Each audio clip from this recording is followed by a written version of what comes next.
I got a Sorry question for for all you. those text messages. I was doing that not only to help me with my nurses, because they had told me what was happening with the hygiene issue and stuff.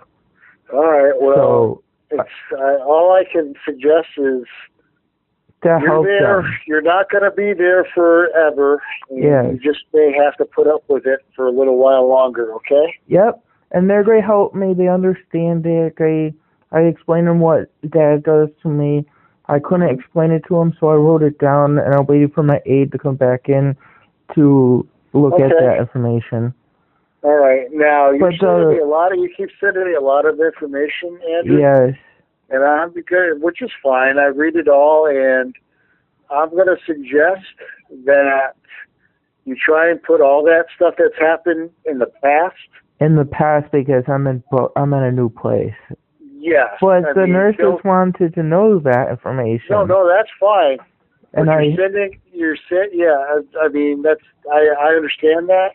But moving forward, you can, keep, listen to that and keep that stuff. But, don't dwell on it is what I'm saying. Don't dwell on it. Don't fix, you know what fixation is? The repetitive behaviors. Yes. The part that I need help not doing. Yep, the part that you keep doing. So you keep sending me a lot of the same information. Yeah. And which is fine, I get it. But I feel bad about my issues. Well, you don't have to feel bad. They're willing to help me now. They understand what went wrong after I was able to text you earlier about that, the first one. Okay. But so they're willing okay. so they recognize that now. They didn't even realize that was happening. So they are been helping me with that. So right. that's Did you explain to them that you sound really smart when you talk, but it's because you remember what people tell you? I don't think I said that to them. Yeah, I mean, that's what is... You sound like you have an IQ of a 500, and, it's because you remember... That's my autism gift, and that makes me feel happy doing that. But at the same time, I understand that, and I haven't said it to them that way. I just say that I hide my disability. Yeah, I agree. I mean, it does mask it because you sound like you went to college. Is that like what my friend Doug says? I sound like I have a college degree of six different degrees? Yes, exactly. You're an expert in autism. I have no idea. I mean... But you know what, though? You are an expert because you live it every day. And you know something? Yeah, what? Now... in uniform, Lieutenant Nathan Schultz is not a friend. He's a police officer. Right. Out of uniform, he's a friend of mine. Okay. He said to me all the time, in uniform and out of uniform, I wish I had your memory to remember the laws, numbers, and things like that because of my encyclopedia knowledge. The problem I have is I can't apply that information to everyday life. Understood. I understand that. That's exactly what the city, town, and police understands. The problem is they're the only people I ever have to even try to help calm me down. Because somebody, Well, I think I'm going to call Tyler right now. Who's that? That is your service coordinator, Tyler Hammond. Yeah. You want me to text you his number? Okay. I will. When I get off the phone with you, I'll text you his number and his email address. Yeah. And that's who you should send all this stuff to, because he's the one that's going to be helping you going forward. Well, I should say that. That's somebody else you should send all your stuff to. Yeah. So he can start helping you, okay? Yeah, who's going to be guardian for me? Because I need that help. I don't know who's going to be guardian for you. We have to get you, situated first before we can appoint you a guardian. Can you be my guardian? I can't. No, that would be a conflict of interest. Why? I would have to quit my job. Oh. to do that. So no, I mean, no, I can't. Oh, so do it. that's exactly why Doug can't be my guardian, because he provided services for me at the Independent Living Center. Correct. Yep. Okay, so I get that now. Okay, never mind. Okay. I'm sorry. Yep. And no, don't be sorry. I mean, if I could do it, I mean, that would be fine. But I just can't. But I did call Curtis, and he hasn't called me back yet. Okay. I left him a message. So about my stuff taking there? Yes. Can Do you want me to send this letter to you in an email? What letter? The one or I think you have it. But I'll text Tyler Hammond, your supports coordinator. I will text him I'll text you the number, and I will send you the email. Okay. Yeah. With his stuff and yeah. And cool. Okay. Yeah. Hey, I have a question for you. Okay. Because I don't mind being in the hospital because they're helping me, okay, with what I can't do that the shelters can't help me with, okay? Right. But there are people who, okay, so with like me, I was able to just get barely by with my hygiene at the shelter. Uh-huh. I tried my damn best. You did. It just, I needed more help. And a lot of times I leaked through my diaper at bedtime, which I always told them when I did, and they helped me through that. The problem I have is there are some people in my situation that can get by at a shelter. Like, for example, I need help taking my medicines and testing my blood sugar. I know the shelter can't do that for me. Right. That becomes, and they also have behavior supports and the safety issues with my movement and sensory and stranger danger stuff. They can't really do anything, but they were helping me with that. The question I have is that still not something they are supposed to do? Like, and the reason why I'm asking you this is, in Buffalo, I was told by, what was his name? Brian Higgins' office before he left the senator position in New York. Right. How the Social Security Act puts protections in place for low-income people who get Social Security disability, who are also disabled, that need a place to live. Okay. Now, his office said that shelters can't refuse me, HUD and Section 8 can't refuse me just because of disability. Correct.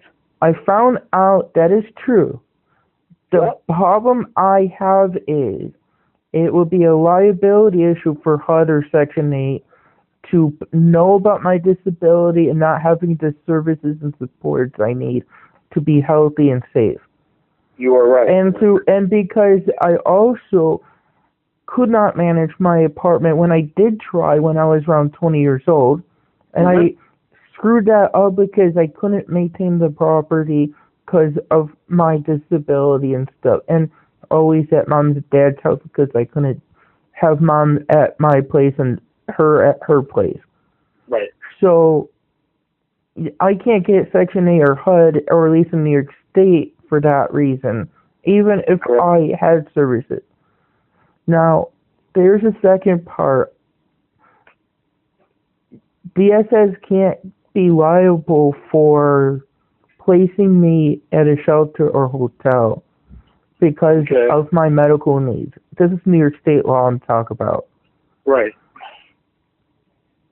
If I have protections to housing, why aren't they allowing me, knowing that when there was cold blue nights, I'm talking about especially when the hospitals were refusing me help. Okay, I had to go somewhere. I don't know. All I know right now is they're not going to put you back to the shelter because, and you mentioned, you know what liability is? No. Okay. I can repeat it, but I don't understand it. Okay. right now, the hospital is responsible for your safety. Yeah. And if they put you in the shelter without back of the shelter without services, Yeah. they cannot ensure your safety. Oh. So if something bad happened to you at the shelter, it would be their fault. Whose fault? The hospitals for putting you there. Oh. Right now. So I'm that's why you're still by that.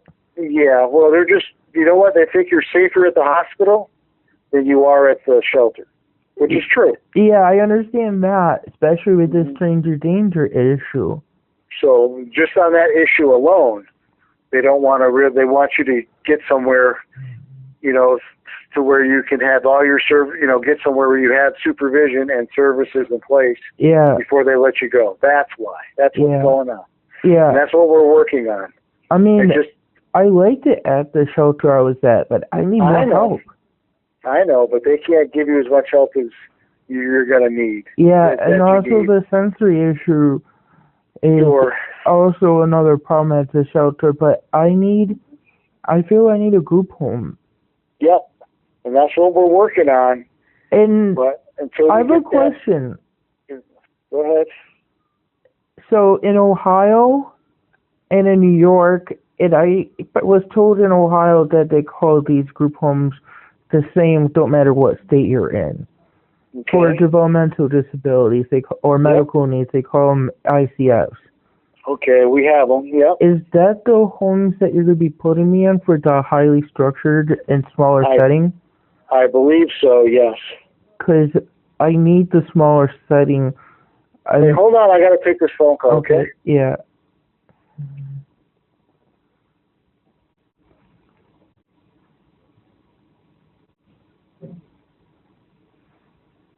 And you know something? What was your question you had for me? Oh, I forgot, dude. Because I remember you asked me a question. Yeah, I forgot. What I was going to ask you. I'm old. I do that all the time. I forget what I'm saying sometimes, and that's why it's hard for me. And that's why sometimes my conversations are one-sided, and it's frustrating for me sometimes. Yeah. But you know something? What's that? I want to be a peer advocate for people with disabilities after I get the help and guardian and services. Okay. Because I want to help other people like me. That sounds like a good plan. And you know something? I know there is this meteorologist who works for NOAA as a research meteorologist who has autism. His first name is David.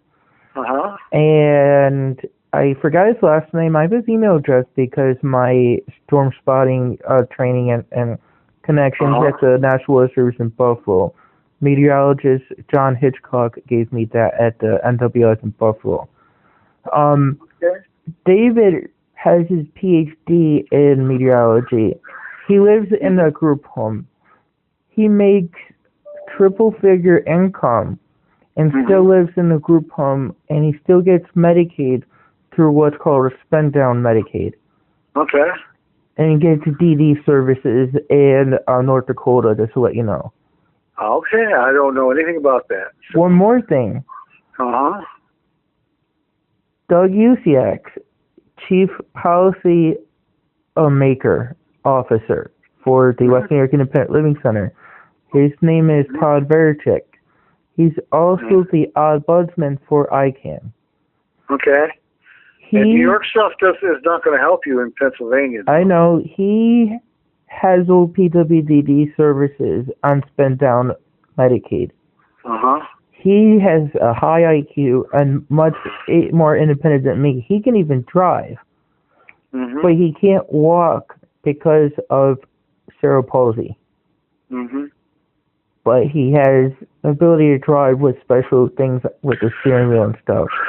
Sure. So that shows you that you can have a disability and still get benefits and still get help and still be able to work and live a life. Yep. And I wanted to have that same right and ability to do that. Okay. And that's my goal. And Doug had already told me that focus on getting help here. Don't worry about anything else.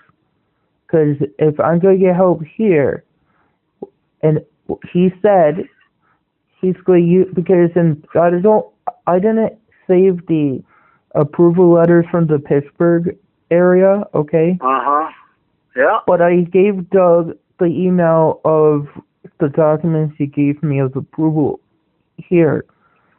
And Doug is going to use that if I want to in the future, and it's up to me, but it probably won't make a difference. But Doug will use that to try to help me if I want to go back to New York. His organization has the ability to be able to help me get OPWD services with that and having past services and stuff. I told Doug that would be awesome, but I like it here in Pennsylvania. Can I say to you why? No, why? Well, you're from Buffalo area. Hey, hold on. I got to take this other call. Can you hold on a second? Yeah.